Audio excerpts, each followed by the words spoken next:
It was the sound first. A sharp clap of paper against polished wood. Not loud enough to echo, but enough to stop breathing. The courtroom froze. Meri Brown didn't flinch. She didn't glance at the judge, or at Kody sitting 3 rows back. Her eyes stayed on the blue folder resting on the witness table, the one she'd carried in like it was something sacred. Across the aisle, Robyn's fingers gripped the edge of her chair. Her lawyer leaned in to whisper something, but she didn't seem to hear. She just stared at that folder. The judge cleared his throat. "Miss Brown," he said, "you may proceed." Meri stood slowly. The light from the overhead skylight caught the edge of her jacket. Her hand rested on the folder as if waiting for permission to open it. Everyone knew what was inside, or thought they did, but no one was ready to see it. Behind her, the camera crews adjusted their lenses. The clerk shuffled her notes. Someone in the gallery coughed too loud. Then silence again. When Meri finally spoke, her voice didn't match the tension. It was steady calm. "Your Honor," she began, "the evidence I am about to present isn't just documentation, it is truth. Unaltered, unfiltered, and overdue." Robyn's lawyer rose. "Objection, Your Honor." The judge raised a hand. "Overruled. Let her continue." A small sound escaped Robyn, not a word, just a short breath that betrayed everything she'd tried to hide. Meri opened the folder. There it was, a single sheet of paper faintly creased at the corners. A lab header. 2 names. One conclusion. Kody shifted in his seat. Robyn's gaze broke. Her lips parted, but no sound came out. The judge leaned forward. "Proceed, Miss Brown." Meri nodded once. Then she began to tell the story behind the test, the story that would change everything the court and the family thought they knew. It started long before the courtroom, before the cameras, before the headlines. Back when silence was easier than confrontation, Meri had kept her distance for years. At first, because she thought peace was worth more than pride. Every family had fractures. She'd learned to live with hers. But fractures don't heal when someone keeps prying them wider. And for Meri, that someone had always been Robyn. The shift began quietly. Subtle choices, little exclusions. One seat left empty at a table. A birthday message never sent. A conversation ended when she walked in. Meri saw it all. She just didn't speak it. Not yet. But then came the whispers, the quiet rumors about documents, names, and what belonged to whom. Robyn had introduced paperwork no one had seen before. Adoption papers, custody terms, and at the center of it, a signature that didn't look quite right. Kody brushed it off. "You are imagining things," he told her. "Let's not dig up old ghosts." But Meri had seen enough deception to know when someone was hiding behind calm words. The first clue came from a clinic in Flagstaff, a form that had her name misspelled. Small thing, easy to overlook. But next to it, a notation that didn't fit. DNA match pending. She hadn't given a sample. Not then. Weeks later, a friend who worked in records called her quietly. "You should come in," they said. "There is something you need to see," and that is when she did it. The test, her own copy, her own verification. She didn't tell anyone, not even her lawyer, not at first. She wanted to be sure. The waiting nearly broke her. Nights stretched long, and every sound in her house felt heavier. The clock ticking, the hum of the refrigerator, her own heartbeat. When the envelope finally came, she didn't open it right away. She left it on the counter. 3 days, then 4, until one morning she looked at it and realized silence wasn't protecting her anymore. It was protecting them. And that is when she knew the next time she saw Kody and Robyn, she wouldn't be standing in their home. She'd be standing in court. The air in the courtroom felt heavy now. Every breath carried weight, every sound. The scratch of a pen, the shift of a chair seemed too loud. Meri stood by the witness table, the blue folder open in front of her. She didn't look at Robyn, not yet. "This report," she said, holding up the paper, "wasn't supposed to exist. According to official records, no such test was ever authorized." The judge frowned. "And yet it does." Meri nodded. "It does. And what it shows proves that something in this family's story has been manufactured, fabricated carefully, but not perfectly." Robyn's attorney leaned forward. His tone clipped. "Miss Brown, you're suggesting fraud. That's a serious accusation." Meri turned to him, calm but sharp. It's not an accusation when you can show proof. A murmur spread through the courtroom. Kody sat still, jaw tight, staring at a fixed point on the floor. His face gave nothing away, but his hands were clasped too tightly together. Meri continued, "When I discovered inconsistencies in the adoption documents, I started tracing the paperwork. Every signature, every date, every attached form. That's when I found a test I never authorized with my name on it." The judge looked up. "You're saying your DNA was used without consent?" "Yes, Your Honor." Her voice didn't waver, and that test was used to justify a claim that never should have existed. Robyn's eyes darted to her lawyer. Her lips moved, but the words didn't come out. The lawyer rose. "Objection. This is hearsay unless the witness can authenticate." Meri lifted another sheet. "I can. It was a certified record, stamped and sealed." The clerk approached, took it to the judge, who studied it in silence. The courtroom went still. Meri waited. She didn't fill the silence. She let it grow, pressing down like weight on everyone watching. The judge finally looked up. "This documentation appears valid. Continue." Robyn leaned back in her seat, her eyes closed for a second, like she was trying to keep something from spilling out. Meri took a step closer. Her tone softened, but the words hit harder. "I didn't come here to humiliate anyone," she said. "I came here because truth doesn't need an audience. It just needs to be spoken aloud." Robyn opened her eyes. For the first time, she looked directly at Meri, and for the first time, she had no answer. Robyn's chair creaked under her weight. Her hands shook, though she tried to hide it. She opened her mouth, then closed it again. Meri didn't flinch. Her gaze was steady, her fingers resting lightly on the folder. The judge adjusted his glasses. "Miss Brown," he said, voice measured, "please explain how you obtained these records." Meri took a breath, slow and deliberate. "Your Honor, the records were obtained through authorized channels, with consent from individuals involved, every step documented." A ripple of murmurs went through the gallery. Reporters scribbled, cameras clicked, but no one spoke. The tension held everyone captive. Robyn swallowed hard. Her voice finally broke through, almost a whisper. This can't be real." Meri's eyes flicked to her, calm, unwavering. "It is, and it always has been." The judge leaned back. "Mr. Brown," he said, turning toward Kody, "do you have any comment regarding the legitimacy of these records?" Cody's lips pressed together. His fingers dug into the armrests. He didn't answer. Meri lifted another document, a second folder, thicker, older. "This isn't just a DNA report, Your Honor. This folder contains correspondence, internal memos, and legal forms showing deliberate attempts to obscure parental identity." Robyn's eyes widened, and she finally spoke, voice shaking. Why would anyone do that?" Meri's reply was quiet, but every word hit the room like a hammer. "To control the narrative, to control the image, to erase truth itself." Gasps escaped from the gallery. Even the court clerk paused.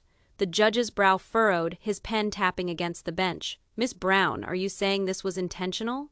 Deliberate misrepresentation?" Meri nodded once. "Yes, Your Honor, and I have the evidence to prove it." The room felt smaller, tighter, as if the walls themselves were leaning in. Robyn's voice dropped to almost nothing. I didn't know." Meri shook her head slowly. "You knew.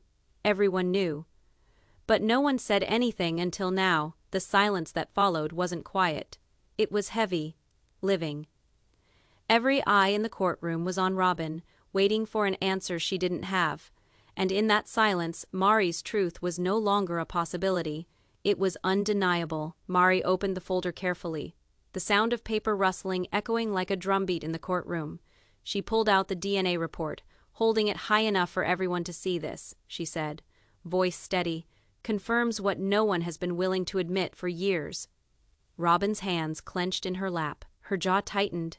She stared at the folder as if trying to will it invisible. The judge leaned forward.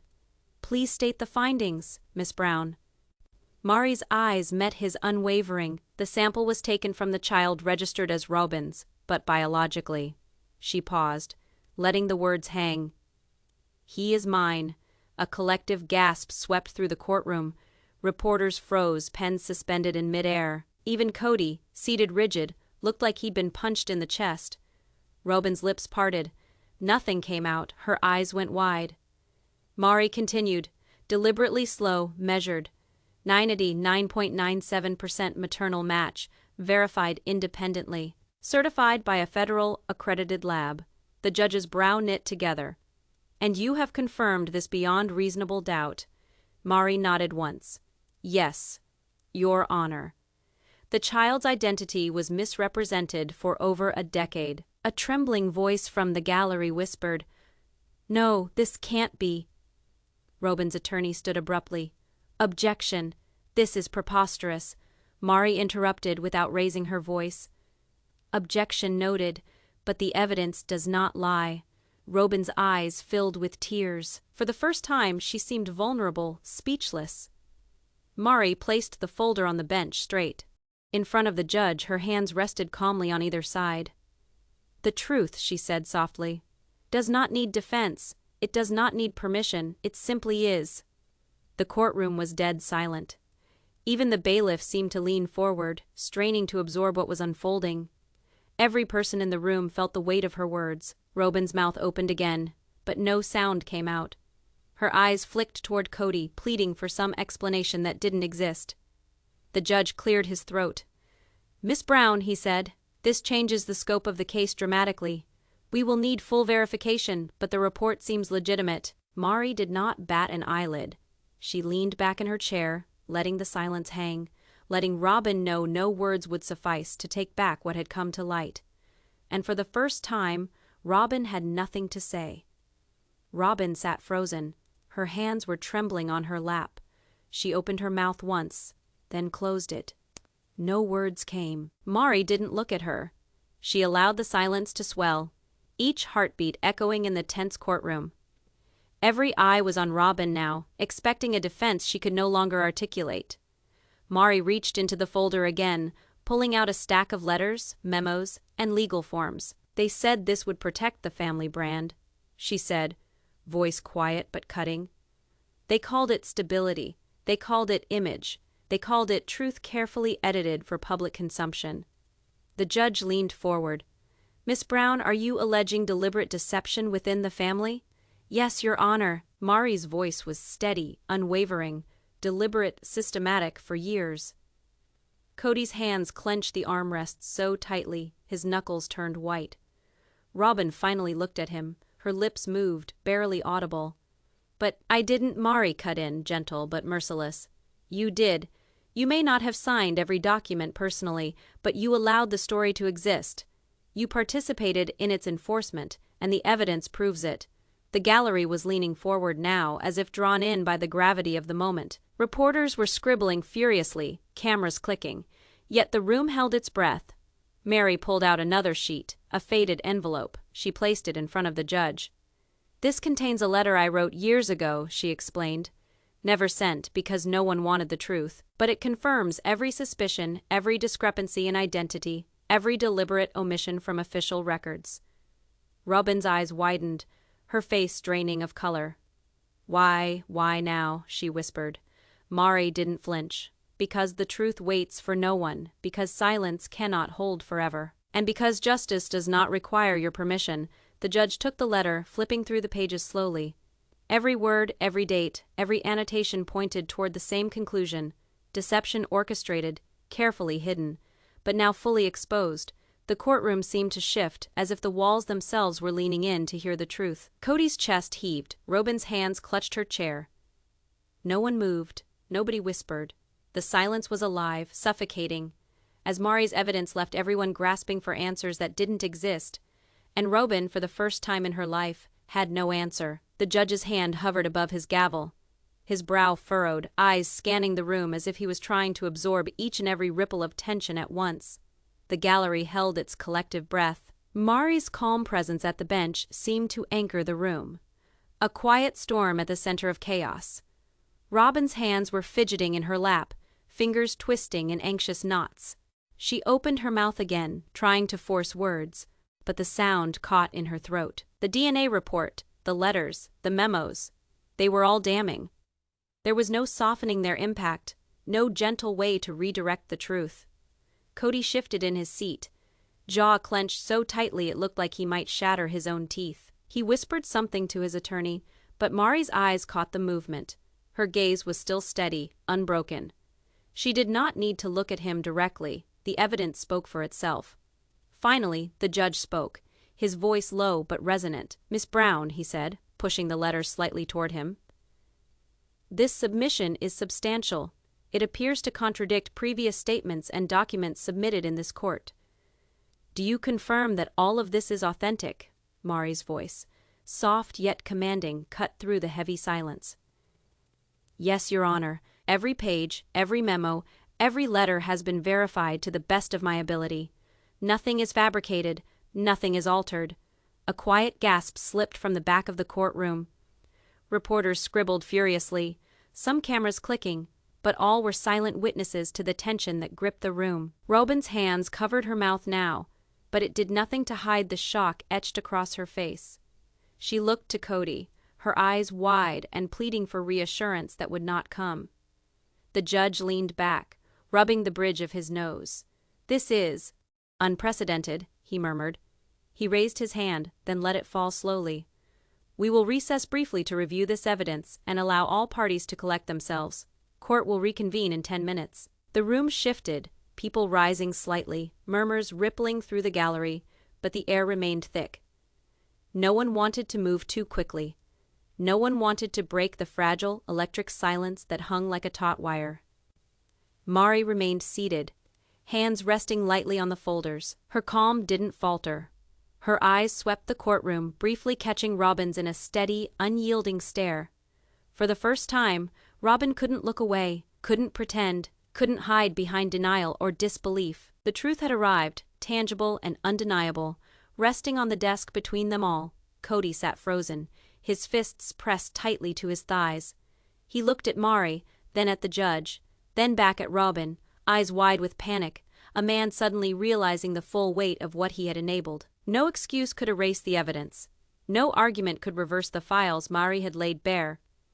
As the bailiff called for a brief recess, the gallery began to stir slowly. Reporters whispered to one another, sharing quick glances of disbelief. The air remained heavy, thick with anticipation, as if everyone in the room sensed that history was being rewritten in real time. Meri stood finally, closing the folder with deliberate care.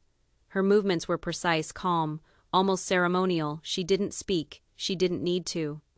The silence, heavy and living, said more than any words ever could. "And Robyn?"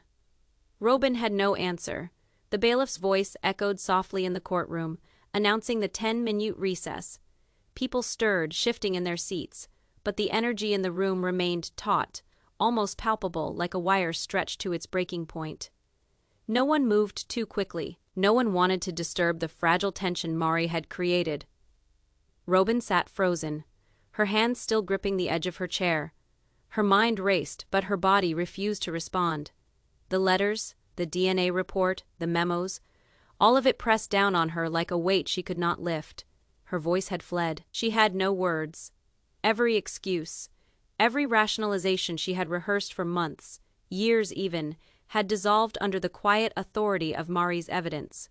Kody leaned toward his attorney, whispering frantically, but Meri's eyes were on him even now, sharp and unyielding. She didn't need to say anything. Her presence, her proof, the meticulous folders of documentation, they spoke louder than any argument he could muster. For the first time, Kody understood the scale of what he had done, the illusion of control, the careful orchestration of lies. They had all collapsed in front of him, in full view of the court and the witnesses. Christine and Janelle remained seated together, leaning slightly forward, hands clasped. Their faces were pale, eyes wide. They had suspected some wrongdoing. Yes, whispers of mismanagement, of silenced voices, but the sheer magnitude of what Meri revealed left them shaken. This was beyond speculation, beyond rumor. This was proof, tangible, undeniable, and devastating in its clarity. A murmur ran through the back rows. Reporters exchanged hushed words, their pens and keyboards moving rapidly. They were recording history in real time. Each gasp, each pause, each frozen glance a headline waiting to happen. Cameras clicked quietly, capturing expressions of shock, disbelief, and, in some, the first flickers of understanding. Robyn finally let her hands fall into her lap, shaking slightly. Her eyes darted to Meri, then to Kody, then back to the judge. She wanted to speak, she tried. Words came out as a whisper, almost inaudible. I didn't. Meri remained seated, calm, composed, unmoved. Her fingers rested lightly on the folder, but she radiated quiet authority. The room had already acknowledged her power, her right to the truth, her unwavering patience that had built this unstoppable momentum. The judge rose from his bench briefly, adjusting his glasses. He glanced at the documents, then at Meri, then over the room. "This recess is not merely for review," he said softly, almost to himself. "It is for everyone to understand the gravity of what has been presented. Take care not to disturb the evidence or the integrity of the court at this time." Kody's shoulders slumped slightly, the fight draining from him. For the first time, he realized there were no more allies left in the courtroom. No narrative to spin, no denial strong enough to counteract the facts Meri had so meticulously laid out. He looked at Robyn, searching for support, reassurance, even complicity. But Robyn's face was a mask of disbelief. The first cracks of doubt finally visible across her carefully constructed facade. Meri rose slowly, closing the folder with deliberate care. Her movements were measured, calm, almost ritualistic. She didn't glance at anyone in the gallery. She didn't need to. The proof was hers. The moment was hers. The truth, finally, had weight beyond words. And Robyn still had no answer. The courtroom slowly settled as the bailiff called everyone back to their chairs. The murmur from the gallery faded into a heavy silence. Eyes were fixed on the bench, on Meri, on the folders that had already rewritten the narrative of the day. Robyn's hands remained trembling in her lap. She avoided Meri's gaze, knowing that any glance would betray the storm of emotions surging through her. Fear, disbelief, shame, she could name them, yet no words formed. Every explanation she had rehearsed in her head was now irrelevant. The evidence Meri had placed on the table rendered it all meaningless. Kody sat rigid, fists clenched, jaw tight.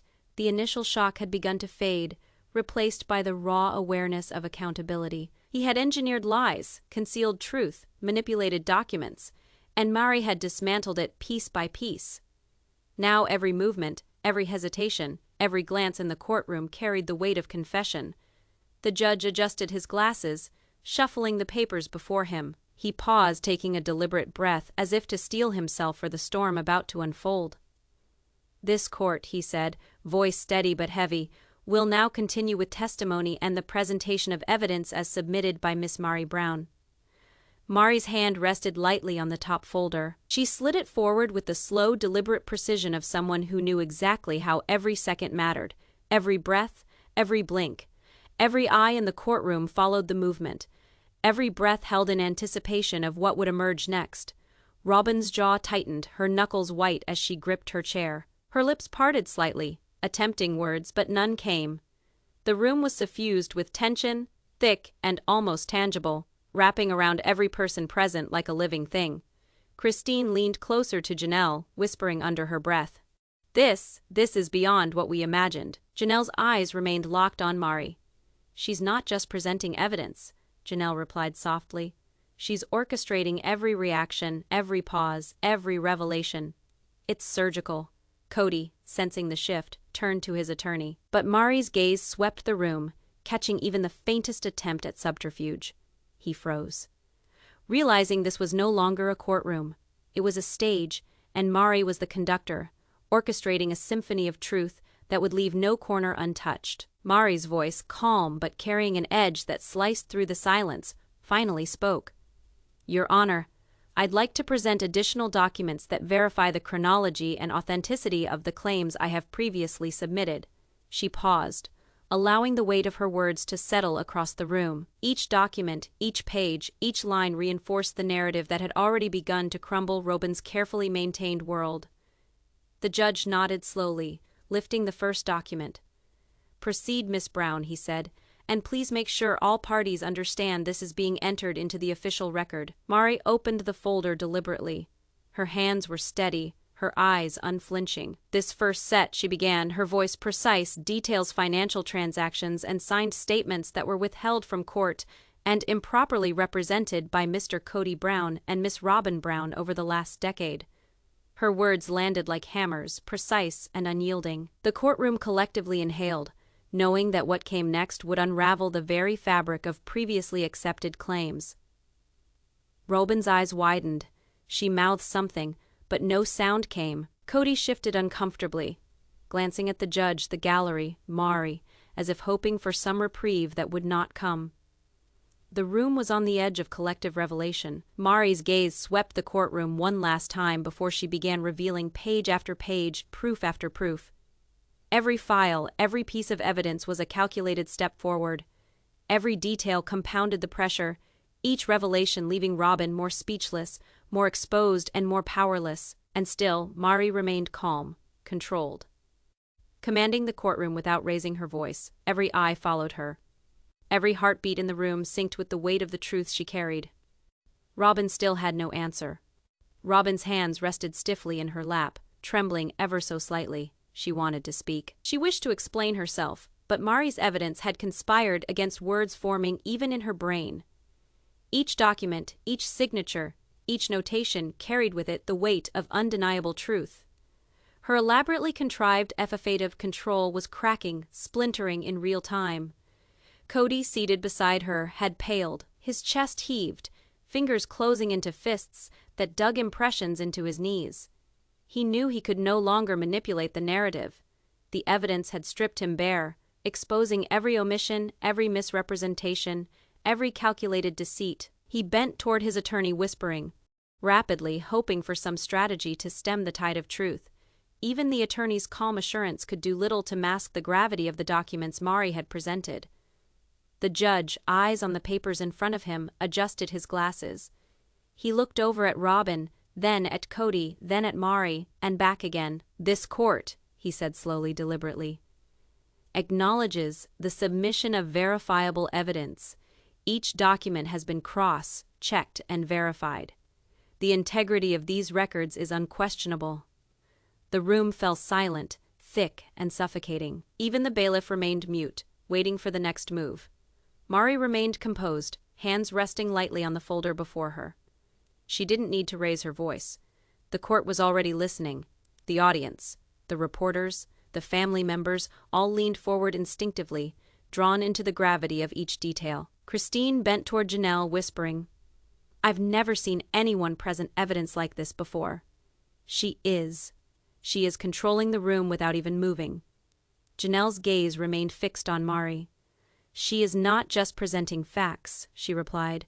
"She is dictating how everyone reacts. Watch Robyn. Watch Kody. She has got them exactly where she wants them." Kody finally looked over at Robyn, panic and realization etched in features. The narrative he'd spent years building was collapsing. He opened his mouth to talk, but Meri's calm authority and the undeniable weight of the folder stilled him. Every lie, every omission, every manipulated truth was now on full display in this courtroom. Out in the public view, Robyn's lips parted slightly, finally forming a word, but it fell flat, weak, ineffective. The documents were irrefutable. Every carefully orchestrated denial, every excuse she had relied upon, evaporated under the meticulous presentation of Meri's evidence. Meri spoke again, calm but resolute. "Your Honor, these records detail not only the financial manipulations, but also the misrepresentation of parental authority and custody rights over the child in question." Her words cut through the room like a scalpel, precise and unforgiving. The impact was immediate. Gasps echoed in the back rows. Reporters scribbled furiously. Even the judge leaned forward, absorbing every word with a measured intensity. Kody's body tensed, as though bracing for impact. He realized he could not control what was coming next. Every eye in the room was on Meri, and every reaction, every flinch, every bead of sweat on his brow, told the story of a man finally confronted with the truth he had worked so hard to conceal. Robyn remained motionless, her silence now deafening. Meri's evidence had immobilized her, not out of fear of the court, but out of the weight of personal reckoning. For years, she had concealed, denied, and manipulated. Now she had no words, no explanations, and no defense. Meri leaned slightly forward, her eyes sweeping the courtroom one last time. "This is not merely about financial misrepresentation or falsified documents," she said, voice calm but cutting. "This is about identity, about truth, about what was stolen, hidden, and manipulated for years." The room seemed to shift under the gravity of her words. Every heartbeat, every intake of breath, every twitch in the gallery underscored the impact of what was unfolding. Kody slumped slightly in his seat, the fight finally draining from him. He knew, in that moment, that Meri had won not because of anger or theatrics or volume, but because of the methodical, undeniable truth she had laid before the court. It was a taut, silent pause that left the courtroom suspended, like the calm before a storm. The hands of Robyn shook just a little, resting atop the mahogany table, her fingers brushing the edge but never really clasping it. She could feel every eye in the room watching her, waiting for her to respond, but no words came. Meri's evidence had done what no confrontation, no argument, no whisper behind closed doors could. It had rendered her speechless. Kody leaned back in his chair, jaw tight, shoulders stiff. He wanted to shout, to argue, to claw back control, but the weight of facts was too heavy. Before him lay every forged signature, every falsified document, every rigged custody decision, unassailable. He opened his mouth once, twice, then closed it. Even he couldn't fabricate a lie that could pass Meri's elaborate presentation. Meri leaned slightly forward, her eyes glinting with quiet determination. Her voice was soft, deliberate, but every word struck with precision. "Your Honor, if I may," she began, "there is one final piece of evidence which will clarify the complete sequence of events, and will show not only misrepresentation but deliberate concealment of parental rights." The judge lifted an eyebrow, nodding slowly. "Proceed, Mrs. Brown. The court will consider any relevant evidence." Meri reached into her bag and pulled out a thinner, yellowed folder. Its edges were frayed, corners bent, like a relic that had survived. Decades of secrecy. She carefully set it down on the bench before her, letting it settle as if the weight of its contents had already been acknowledged. The silence in the room deepened. Even the reporters leaned forward, pens poised, cameras ready. "This folder," Meri said, voice unwavering, "contains letters, notarized affidavits, and medical records that support the timeline and validity of my claims of parenthood. It also contains letters from the very people who arranged for my child's identity and custody to be kept from me." Robyn's lips parted, and though a protest seemed to form there, it didn't emerge.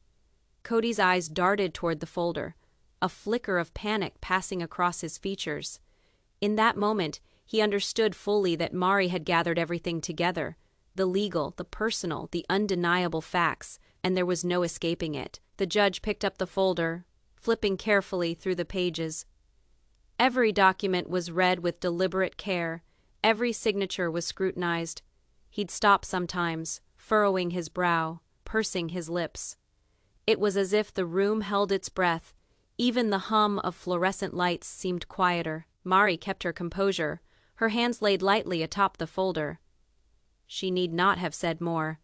Her evidence had already spoken volumes. Just her presence, poised, unyielding, spoke volumes in itself about what was unfolding.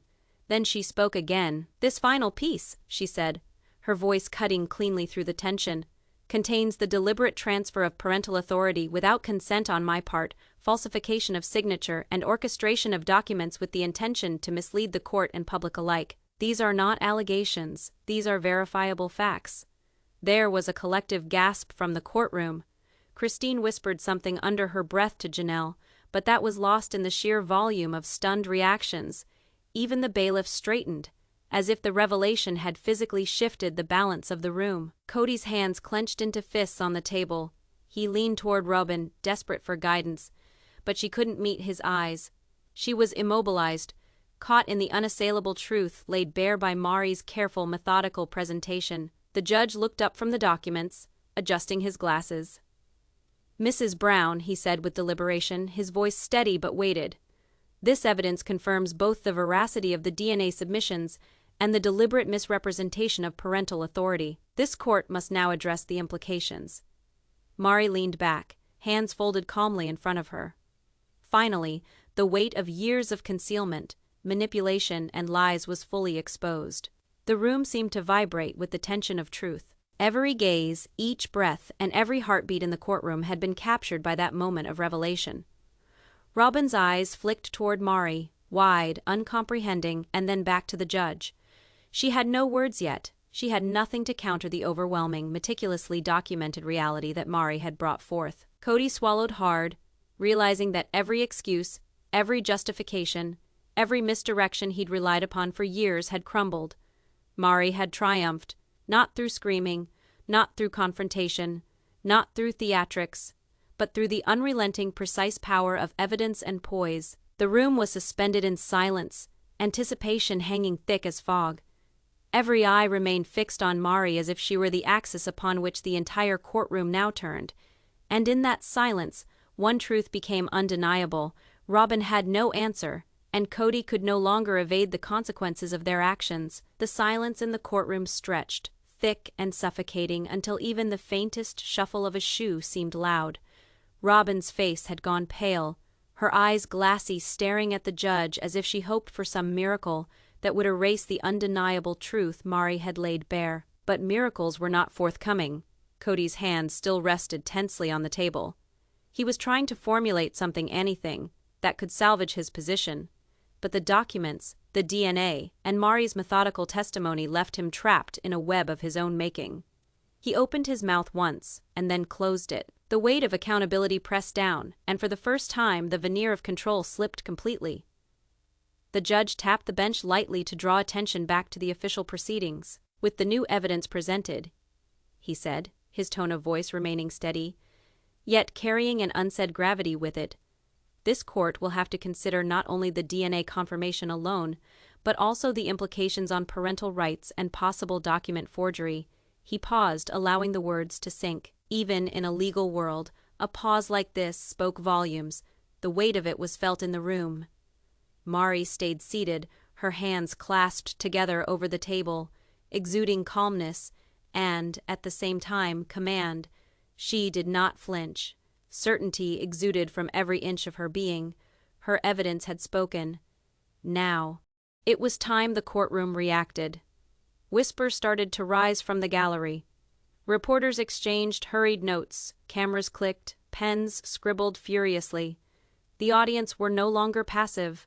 The collective tension was now a living, breathing thing. Christine leaned forward, her hand pressed to her mouth, while Janelle's fingers clenched her notebook like a lifeline.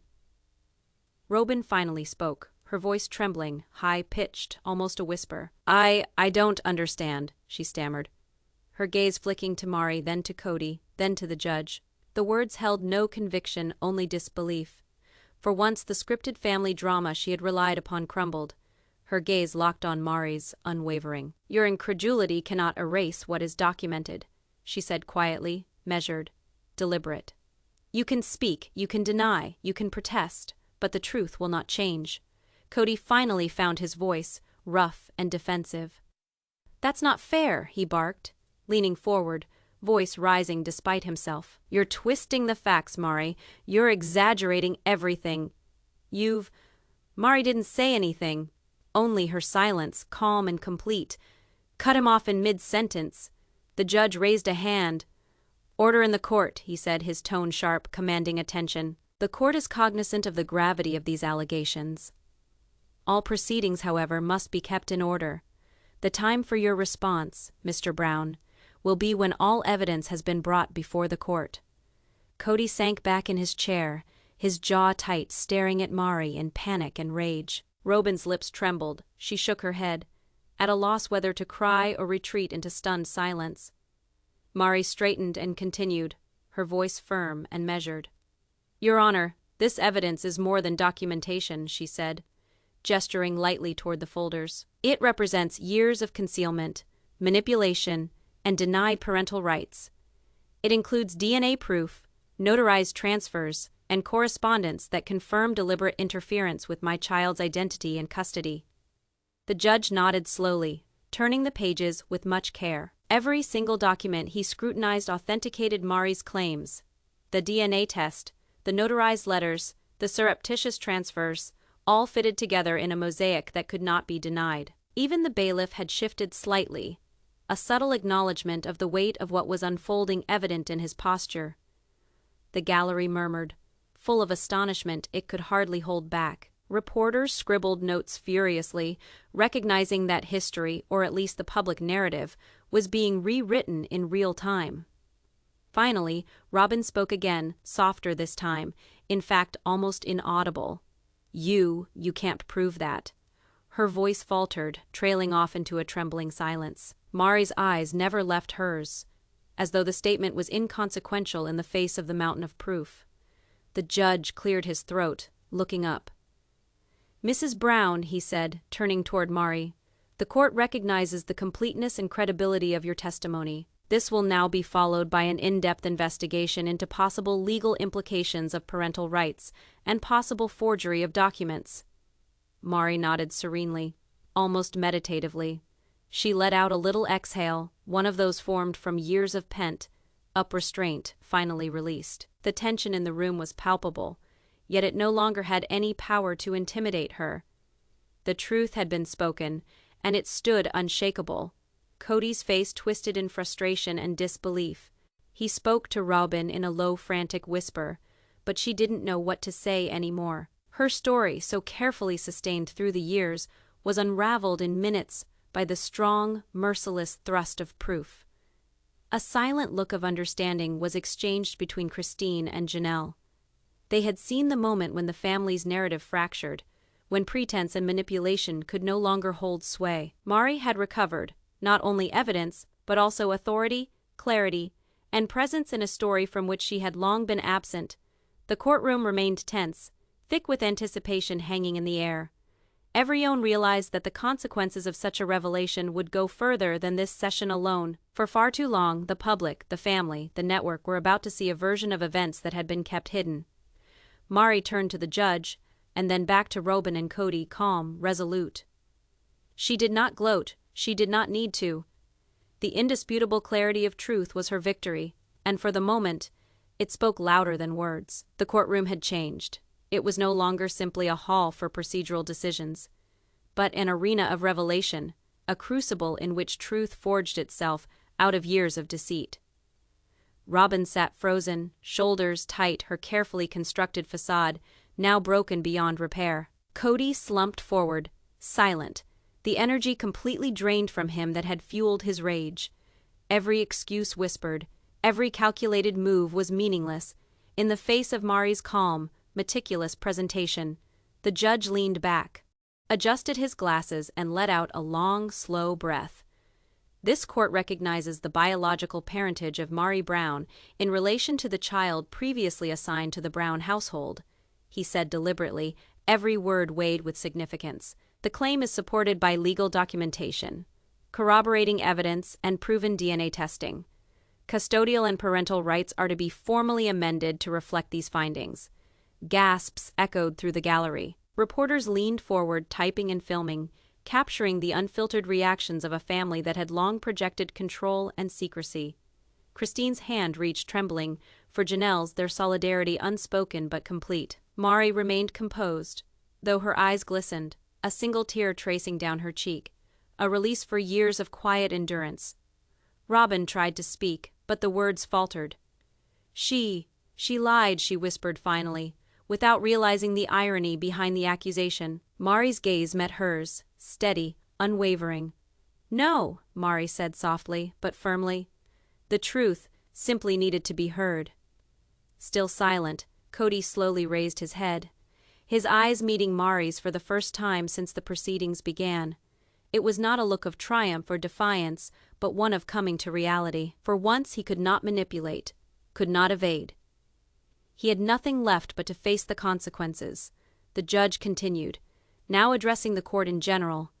"All prior question records pertaining to custody, trust allocations, and family documentation are hereby reviewed and corrected as necessary. Any fraudulent signatures, transfers, or misrepresentations will be referred to the appropriate legal authorities for further examination." The weight of the words settled over the room like a tangible presence. For years, deception had been tolerated, kept behind contracts, smiles, and camera-ready facades. Now, accountability had arrived without the drama, but with steadfast accuracy of truth. Meri rose slowly, straightening her posture and folding the remaining documents carefully. She did not turn around toward Robyn or Kody because she no longer needed their recognition. It was not a victory based on humiliation or vengeance. Rather, it was one of reclaiming her voice, her history, and her child. Outside the courthouse, the media storm was immediate. Microphones thrust forward, flashes erupted, and questions flew. But Meri moved tranquilly through the chaos, flanked only by Christine and Janelle. There was no camera in her mind, no script, no curated image. There was only presence, clarity, and the quiet reclaiming of dignity. In the days that followed, public reaction was swift and unrelenting. Articles detailed the legal revelations, the DNA evidence, and the courtroom drama. Network contracts came under scrutiny. Family brands were investigated anew. But through it all, Meri remained level-headed, knowing that the final truth had already been delivered. That is the one that mattered most.